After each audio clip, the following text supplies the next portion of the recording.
Magandang umaga mga bata.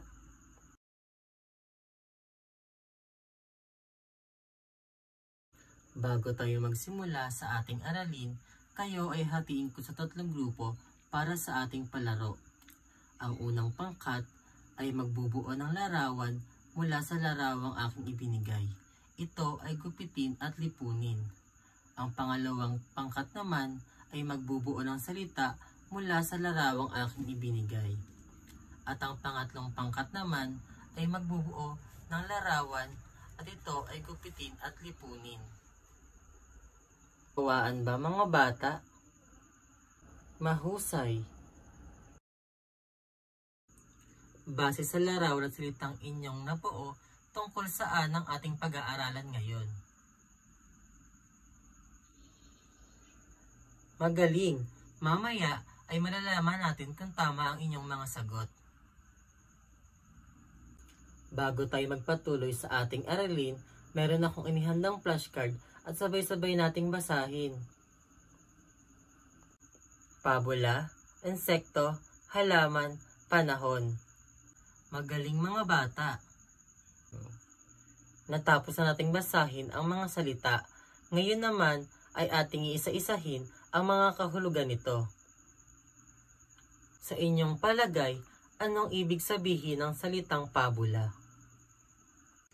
Magaling! Ang pabula ay mga kwentong kataang isip lamang na ang mga gumaganap na tauhan ay ang mga hayop. Ngayon naman, sino sa inyo ang makakapagbigay ng isang uri ng insekto? Mahusay! Ang paru-paro ay isang uri ng insekto. Sino sa inyo ang may alam ng salitang halaman?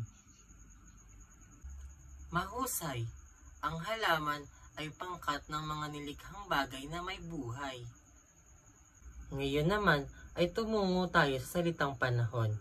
Maaari ko bang malaman kung sino sa inyo ang may alam ng salitang panahon?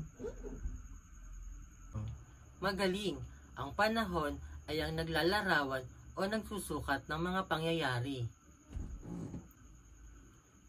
Napakahusay niyo sa pagsagot. Natapos na nating bigyang kahulugan ang bawat salita. Bago ko basahin ang kwento, nais ko muna kayong tanungin kung ano ang nais niyong malaman tungkol sa kwento. Bago ko basahin ang kwento, nais ko muna kayong tanungin kung ano ang nais niyong malaman tungkol sa kwento. Sino pa ang nais magtanong? Ano pa? Meron pa ba kayong katanungan?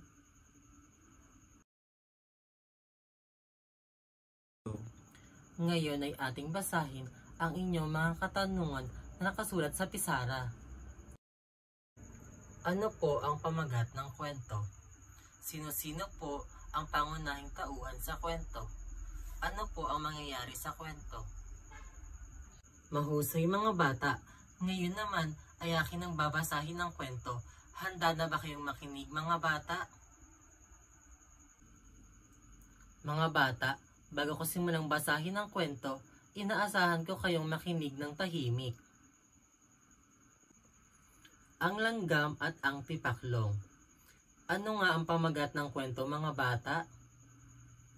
Magaling mga bata! Ngayon ay akin ang sisimulan ang kwento. Isang araw ng tag-init, habang ang lahat ng insekto at hayop sa bukid tulad ng paru-paro, ibon, suso at bubuyog sa bukid ay masayang nagliliparan, nagtatalunan at naglalaro. Isang batang langgam ang abalang-abala sa paghahakot ng kanyang pagkain. Saan abala ang batang langgam? Magaling! Abala ang batang langgam sa paghahakot ng kanyang pagkain. Napansin at nilapitan siya ni Tipaklong. Kasunod ang tanong na wari ba'y mga salitang pang-iinggit. Sabi ni Tipaklong, "Hoy kaibigang langgam, bakit hindi ka nakikipaglaro gaya ng karamihan? Masayang masaya ang lahat sa paglalaro." Sino ang nakapansin kay langgam? Magaling! Si Tipaklong ang nakapansin kay langgam. Natapos ko nang basahin ang kwento, tungkol sa ang langgam at ang tipaklong. Ngayon naman ay ating sagutin ang mga ibinigay niyong katanungan kanina. Ano po ang pamagat ng kwento? Mahusay, ang kwentong aking binasa ay tungkol sa ang langgam at ang tipaklong. Sino-sino po ang pangunahing tauhan sa kwento? Magaling! Si langgam at si tipaklong ang ating pangunahing tauhan. Ano pong mangyayari sa kwento? Mahusay! Napag-usapan nga nila ni langgam ang mga pagkukulang at pagkakamali ni tipaklong. Base sa kwentong ating binasa, sagutin natin ang mga sumusunod na katanungan. Bakit hindi nakikipaglaro si langgam sa iba pang mga insekto? Tama! Abala si langgam sa paghahakot ng kanyang pagkain bilang paghahanda sa malakas na pagbuhos ng ulan. Ano ang ginagawa ng mga ibon at insekto sa bukid? Mahusay! Tama! Masayang nagliliparan at nagtatalunan at naglalaro ang mga insekto at ibon sa bukid. Kung ikaw si langgam, tutulungan mo din ba si tipaklong? Mahusay mga bata, dapat maging katulad tayo ni langgam at maging matulungin at masipag tayo. Ngayon naman ay hahatiin ko kayo sa 4 na grupo. Ang unang grupo ay paghahambingin si langgam at si tipaklong. Para sa pangalawang grupo, kayo ay gagawa ng buod ng kwento ng langgam at ang tipaklong. Ang pangatlong grupo naman ay kukulayan ang langgam at ang tipaklong. At ang pang-4 na grupo naman ay sasagutan ang palaisipan na salita o word puzzle. Naunawaan ba mga bata? Ngayon ay maaari na kayong pumunta sa inyong kagrupo upang simulan ang inyong pangkatang gawain. Mayroon kayong 15 minuto upang tapusin ang inyong pangkatang gawain at matapos niyo itong gawin ay ipresenta ito sa klase. Okay mga bata, tapos na ba ang lahat? Magaling! Ngayon ay tutungo na tayo sa presentasyon ng unang grupo. Magaling! Dahil napaghambing nyo ng maayos si langgam at si tipaklong, bigyan natin ng ang galing clap ang unang grupo. Ang galing! Ang galing! Ang galing, galing, galing! Ngayon ay tutungo na tayo sa presentasyon ng ikalawang grupo. Mahusay!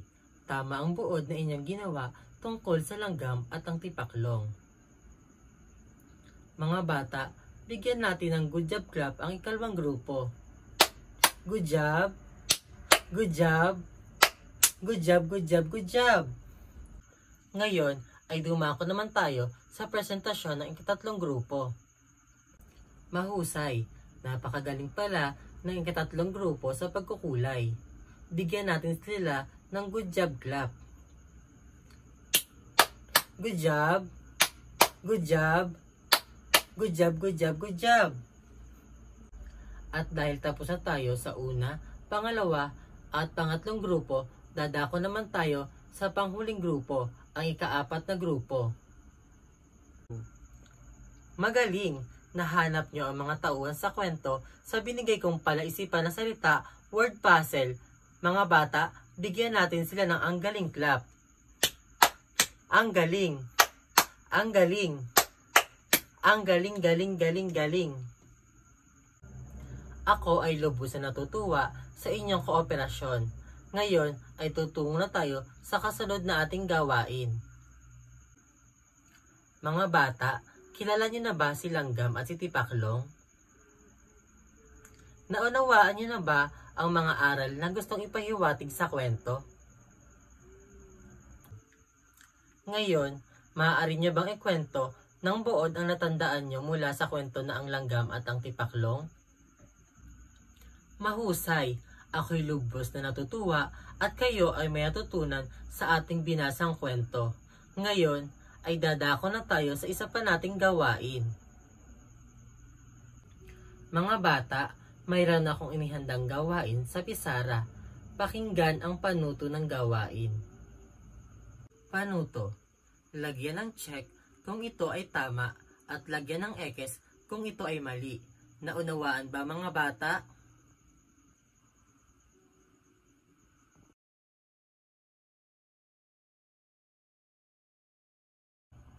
Napakahusay. Batid ko na unawaan nyo at natandaan nyo ang kwentong ating binasa.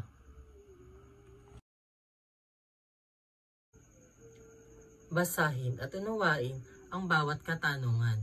Isulat sa isang malinis na papel ang titik ng mga tamang sagot. Para sa inyong takdang aralin, basahin muli ang langgam at ang tipaklong at isulat sa isang malinis na papel ang aral na inyong natutunan mula sa kwento. Mga bata, tapos ng ating talakayan. Binabati ko kayo at matagumpay nating natapos ang talakayan. Hangad ko na ang bawat aral na inyong natutunan ay maisa sa buhay. Maraming salamat sa pakikilahok mga bata.